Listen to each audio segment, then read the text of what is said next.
prayer, it may not be very well air conditioned, but it sure is prayer conditioned. Glory to God. I love that. We'll use that for a while. Glory. Ooh, I love the Lord. You know, life's full of decisions. A whole bunch of us say that a lot of times. You know, life is what you make it. It's full of decisions. You're going to make choices. You have choices every day. Y'all had to make a choice to come here this morning. I guarantee you, I want to see a sign. Please, just raise your hand if the Lord got you here, but you kind of not wanted to be here this morning. You kind of thought, amen, you say, I'll just stay in bed a little longer. I don't want to go there. Boy, it'd be a nice ride, 67 degrees. I'm going to Glen Rose. Forget Gatesville. Woo. Oh. Preacher has the same thoughts, so I know some of y'all have been thinking the same thing. I rolled Big Bertha out, and I thought, girl, you want to go for a long ride, don't you? She said, life's full of choices. Glory to God. I believe we all can realize, and we do realize, that we have freedom in this country to live any way we want to. We do. This country has gone to hell in a handbasket. I mean, that's just a done deal. You can live any lifestyle you want. You can do whatever you want, and it's okay with our society, minus murder and rape and incest, that kind of thing. But other than that, you can pretty much do anything you want, can't you? But life's full of choices. You have to make a decision which way you're going to live or what you're going to do in life.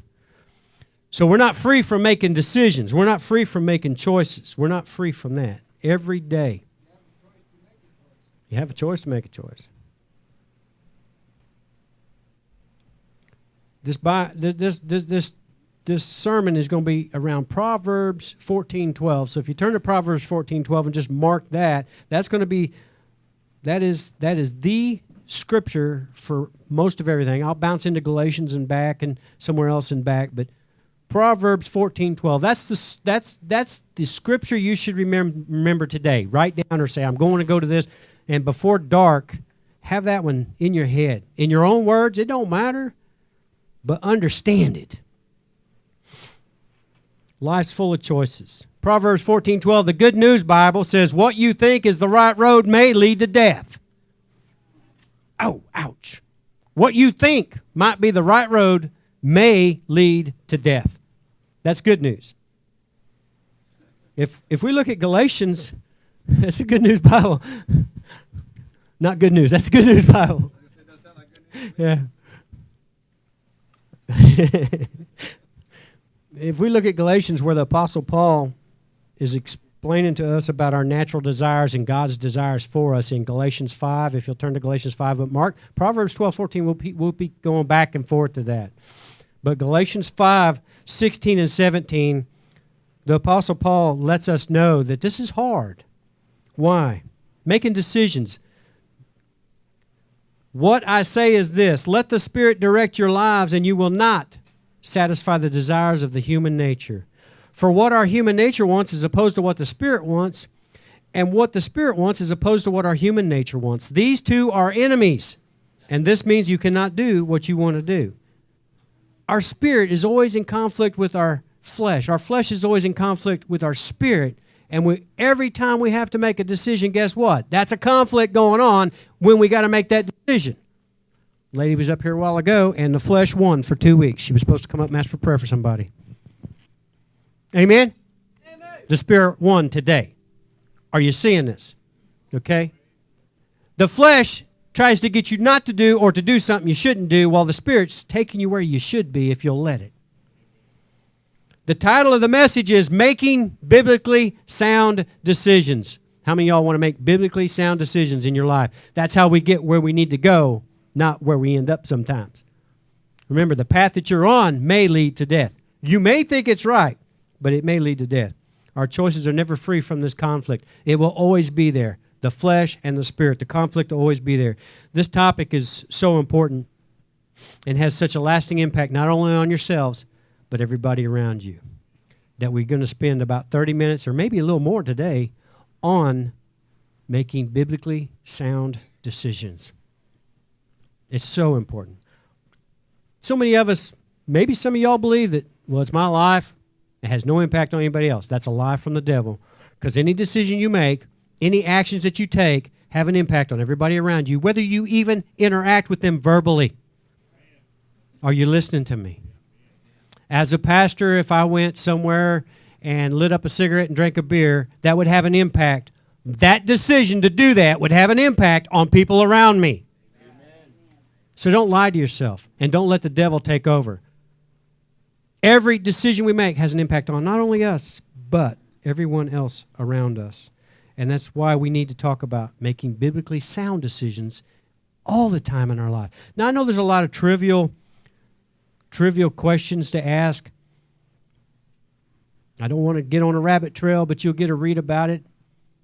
But we pray about where to park our trailer when we park. We ask the Lord. Tammy's decided, she just says, Lord, show Monty where to park it, because if you show both of us someplace different, we'll never get parked. So we learned that one back in about 2002. We quit both. Well, is this it? No, I don't think so. Okay, we drive around some more. Now she's like, Lord, just show them where to park. I'll be glad. Now she has on occasion said, you sure God told us to park here? Lord. But this morning I want to look at major decisions in our life, and you'll be surprised. There's a lot of major decisions in our life, and we make them without consulting God. I want us to go to Proverbs 14:12 again and read that. You realize that that was written by the wisest natural man ever, King Solomon. King Solomon wrote that. God appeared to Solomon in a dream and asked him what he wanted, and he said, I want an understanding heart, or wisdom. And God gave him more wisdom than any other natural man before him or after him. He is the wisest natural man in the Word that we get to read about. And yet he made some bad decisions, didn't he? He made some bad decisions. Maybe that's why this topical scripture we have today, Proverbs 14:12, was written by him. There is a path before each person that seems right, but it ends in death. That's the New Living Translation. Here's the New King James. There is a way that seems right to a man, but it ends in the way of death. It seems right. Now, what prompted Solomon to write this? I mean, now Solomon got what he asked for. In fact, Solomon got everything. Solomon had everything he ever wanted. He had money. He had power. He had women. He had the finest homes. And on top of all of that, he had divine wisdom from God. More wisdom than any other natural man. And with all this understanding that God imparted on Solomon, he still messed up and made some bad decisions. Remember, Galatians 5, the struggle, the spirit and the flesh and the spirit, always struggling. It's always going to happen. It never goes away. You want Happy Meal religion where, okay, I give my life to the Lord, Holy Spirit leads me, and it takes care of me.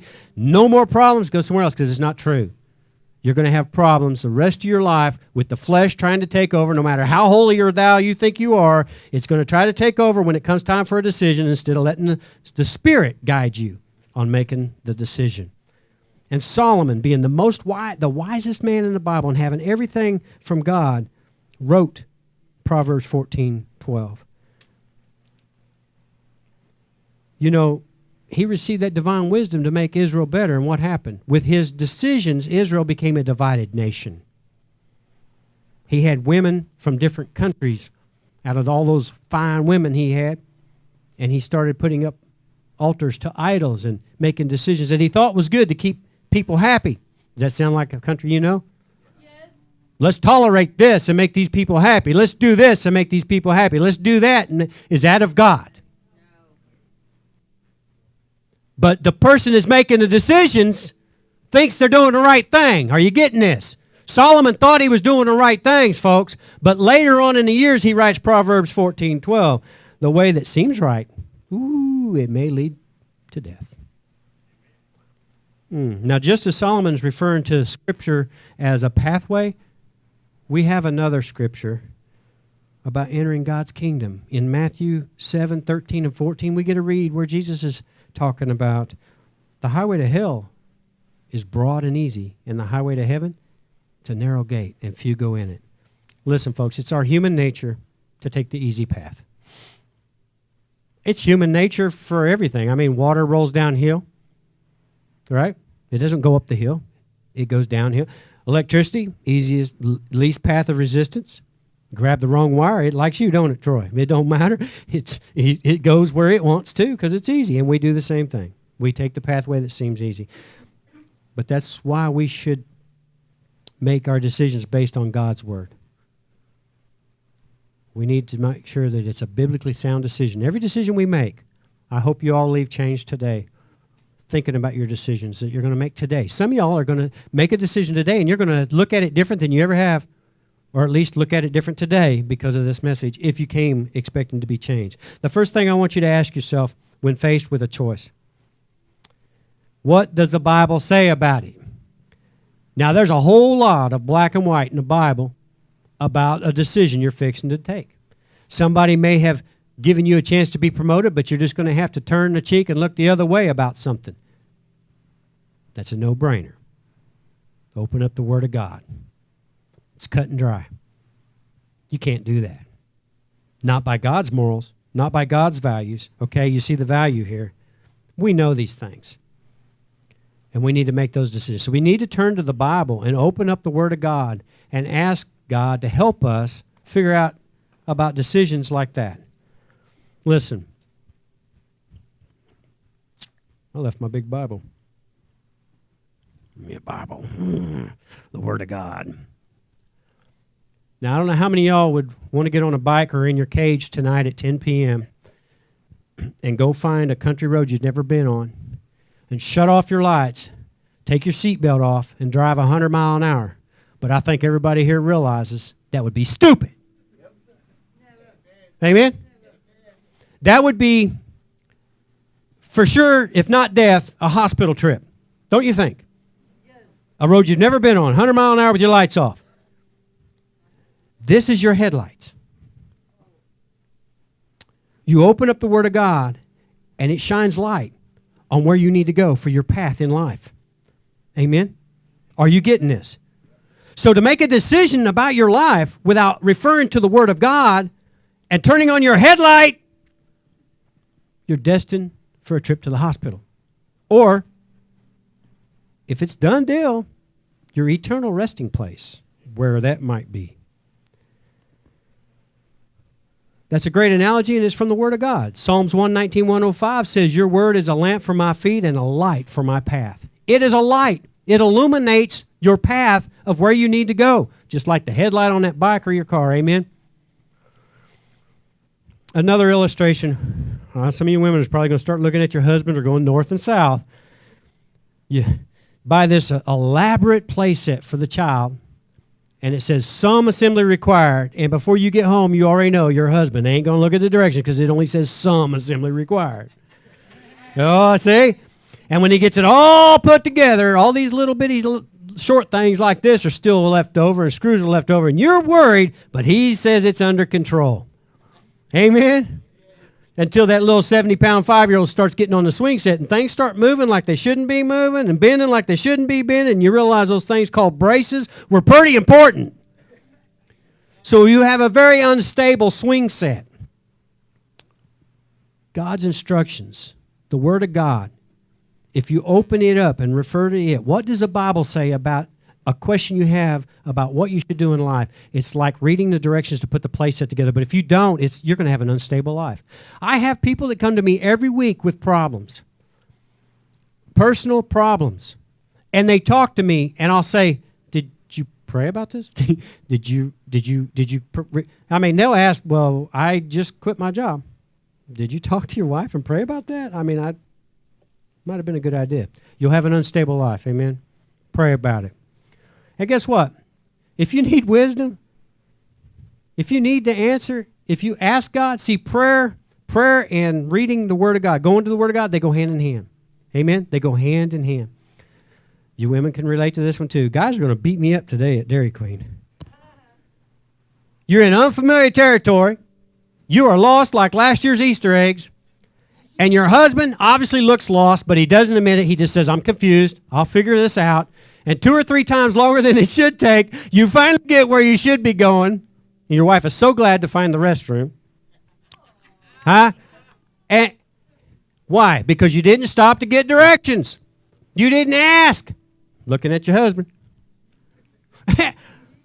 God wants you to ask directions. Where do I need to park my bike and put my trailer? That sounds stupid. Woo! I tell you, I am so glad I do. On more than one occasion has God come through. In fact, in one occasion, I was asked to put it another place, and I didn't get around to it, and a limb fell right where it would have been, but God had me put it under a dead limb. It's a long story. Anyway, it's awesome. If you don't ask the question to God, if you don't pray and refer to the book, our word, you're going to have an unstable life. In fact, James 1:5 says if you need wisdom, if you want to know what God wants you to do, ask him. He'll gladly tell you. Glory to God. Also, you need to ask yourself this. Do I have an uneasy conscience about it? Now, this is deep. This is deep. Before we really get into the area of conscience, we need to understand what conscience is. Some of us think we know what it is, and we may not know what it is. It's not Jiminy Cricket. It's not the little red devil and the angel on the shoulders. I love that analogy because it's the good and bad. It's the flesh and spirit type of deal. It's great. Yeah, I love that. And it's not the Holy Spirit. Our conscience is not the Holy Spirit. I've heard, and I believe that at one time, but it's not the Holy Spirit, because those that don't have the Holy Spirit still have a conscience. I've met some very, very good people that do very good things that don't believe in God. They don't have the Holy Spirit then. We all have a conscience. Our conscience is an internal mechanism that is put there by God himself, implanted to provide us some restrictions or restraints to stay along his moral values. But guess what? Your conscience really becomes what you want it to be. Your conscience becomes what you believe it to be. In other words, a person that's throwing trash out the window all their life has no conscience about throwing trash out the window. Met anybody like that? They just don't think. It's against the law to flip a cigarette butt out your window. And people have done it for so many years. Come on. Your conscience is what you allow it to become. Our conscience functions upon the value system that we adopt for ourselves. Are you getting that? What I'm saying is the person that would go into the front yard of another person's house and steal their child, abduct their child, rape that child, kill that child, don't have the same conscience or value system that I have. Are you getting that?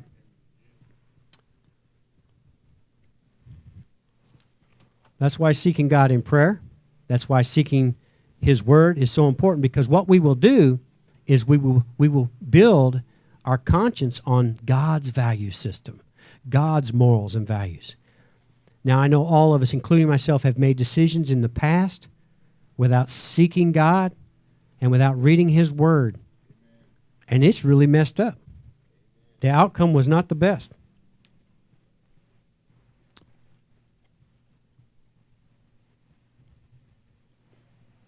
Now, it's not me talking. Some of y'all might be thinking about the conscious thing. In 1 Corinthians 4:4, this is so good. Because I always try not to ever say, I believe, and leave you hanging. Amen? I've heard that all my life. Somebody tell you something and you leave and not know. The Word of God says in 1 Corinthians 4:4, my conscience is clear. But that isn't what matters. It is the Lord himself who examines me and decides. Now, Paul is a blood-bought saint of God, filled with the Holy Spirit, doing what is right. And he says, my conscience is clear, but that don't matter. Do you get it now? Sometimes we think it's right. Sometimes our conscience may even think it's right. I mean, that's why we have left and right Christians now, for love of God. 30 years ago, we'd all just been Christians. And now we got left Christians that believe it's okay to abort. That's a seared conscience from the devil. Woo. Another thing to ask yourself is think it through. Or another thing to do is to think it through and be patient. Now, I know that one hurts. But some of us have bought some stuff on the spur of the moment we should have never done. Some of us have made decisions on the spur of the moment we shouldn't have done. People go to Las Vegas, get drunk, get married, and then go, what happened? Glory. There's a guy at work we used to work with that went to get an oil change in his car and drove a truck home 3 hours later. Now, come on. That's a 6-year payment. Spur of the moment. Didn't talk to the husband or didn't talk to the wife, didn't talk to God, didn't look at the word. Be patient. Amen. Pray about it. Glory. People slapping each other. Hey, this ain't on me. Y'all don't come to Dairy Queen. Amen. Woo. Maybe this sounds familiar. Think about this. Y'all, either all or part of this is going to relate to you. You make a list of what you need at the grocery store. It comes about $70 worth of stuff. This is a good story. So about $70 worth of groceries, and it's just a few items, $70, right? So you don't even need the list. And on your way to the store, you decide to stop at the mall or wherever. Just pick out your favorite place, and you stop along the way with the wife because you got plenty of time to spare. It's a Saturday, nothing to do, and after 2 hours, you leave with $200 worth of merchandise, and you ain't made it to the grocery store yet. Okay, now somebody's done this at Grove Cycle, I'm sure. I don't know. I was on my way to Temple for a hospital visit, went to Grove and bought $210 worth of helmets. Okay. So now you go to the store. Now you get to the grocery store 2.5 hours later than you had planned. Now you're hungry. How many people know you don't shop when you're hungry? Come on. So now you spend $250 at the grocery store on munchies you don't need. Okay. Glory to God. Boom. No. Woo! On the way back from the grocery store, you've spent $450, $460. And the wife says, I ain't fixing nothing. I'm tired after 4 hours. Let's just do the drive-thru. So there's another $25 at the drive-thru. You get home, you spent nearly $500, and now you're on the phone with the pastor going, I can't pay my light bill. Glory. Woo! Some of y'all can relate to that.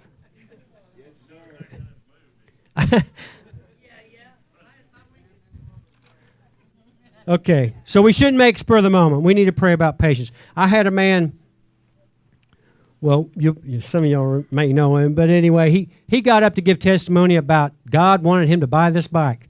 He went to get the loan, he didn't get the loan. Went to another place, didn't get the loan. Went to another place, didn't get the loan. And just before dark, there was a place that was open that you don't care how bad, and you got a title, we can do it. And he finally got the loan for the bike. And he praised the Lord because the Lord showed him that he was supposed to have that bike. Come on. If it's of the Lord, he'll take care of it. Be patient. You see a bike today or whatever you want today, pray about it.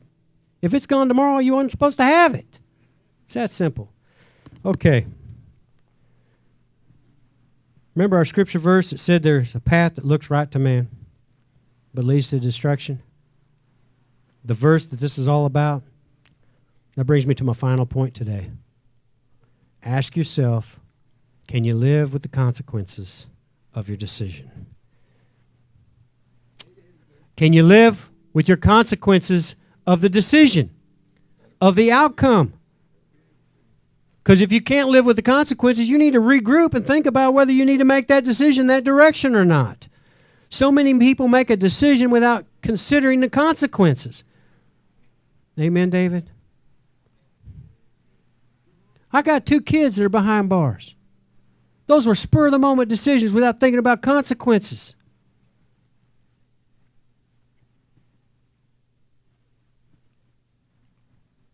We got people that are dying from AIDS. Didn't consider the consequences. Got people that are in jail for killing people with a vehicle because they got drunk and didn't think about the consequences when they got behind the wheel. Are you getting this? The Word of God says in Proverbs 22:3, a prudent person foresees the danger ahead and takes precautions. The simpleton goes blindly on and suffers the consequences. This is the Word of God. It's not me telling you. That is the instruction manual. That's the headlights. It's saying, look, silly, think about the consequences before you make your decision. If I do this, what can happen? If I do this, what can happen? If I quit my job, what does that mean?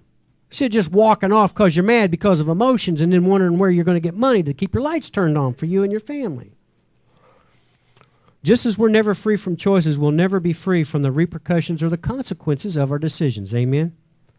And if you'll remember the account of Jesus Christ on the cross, He had a thief on his right, and he had a thief on his left. And one thief said, hey, if you're the Son of God, get us off of here, man. And the other thief said, hey, dude. I'm rephrasing this, okay? So he said, hey, dude, we deserve this. We deserve what's happening to us. This man's innocent. Jesus, when you come into your kingdom, remember me. He was saying, man, I've been wrong. I deserve the consequences I've got coming to me. I deserve to die on this cross. What did Jesus do? He said, I tell you, today you'll be in paradise with me. But don't miss this. Jesus Christ forgave him on the cross. He didn't take him off the cross. He deserved to deal with the consequences of his sins. So do you, and so do I. Anything short of hell is more than we deserve. But if we've given our life to the Lord, if we've asked him into our hearts, then our soul has eternity with him in paradise. Amen? It doesn't take us off the cross. Amen? But he forgives us. Glory to God.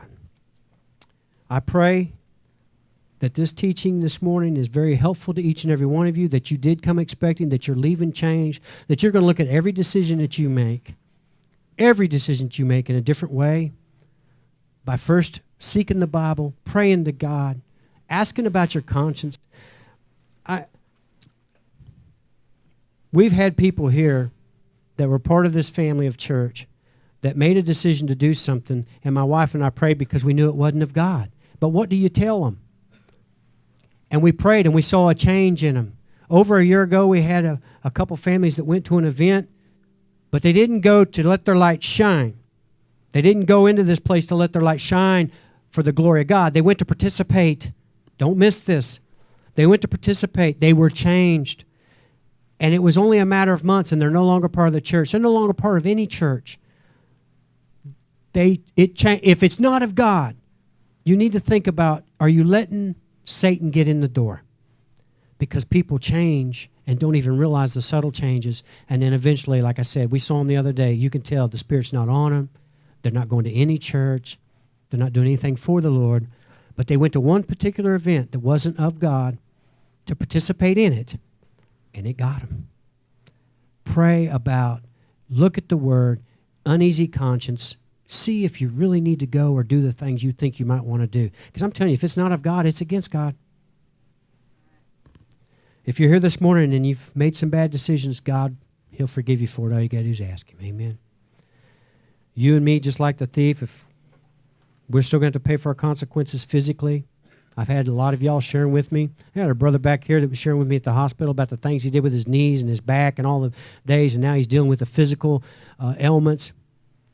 But God will touch you spiritually, and you'll be ready. Every head bowed, no eyes closed. I want to make sure that we're all in the body of Christ, because some of this may have made a little bit of sense to you, but it makes no sense, absolutely no sense, if you haven't already given your life to the Lord. So is there anybody in here that's never asked Jesus Christ in their heart? Amen. Glory to God. Y'all can look up here. When I start praying, I want you to think about decisions that are coming up. Some of y'all got, like I said, there's decisions every day. So when I start praying, whatever the Lord puts on my heart to pray, I want you to think about the decisions that you've just made that maybe you can change, and the decisions you're fixing to make, the ones that you're in the process of making. And I want you to really be prayer and ask God to really touch you and guide you about whether you need to do it or not. Amen? Let's pray. Father God, I thank you for a powerful message about decisions. Lord, I pray that you help each and every one of us make biblically sound decisions from this day on. Lord, I just ask that each and every one of us realize there's nothing so trivial that we can't ask you about it, as simple as parking the car. Lord, we want you to be our friend. We want you to be in charge of our lives. I ask you to touch each and every one of us. Show us some of the decisions right now. Help us be uneasy.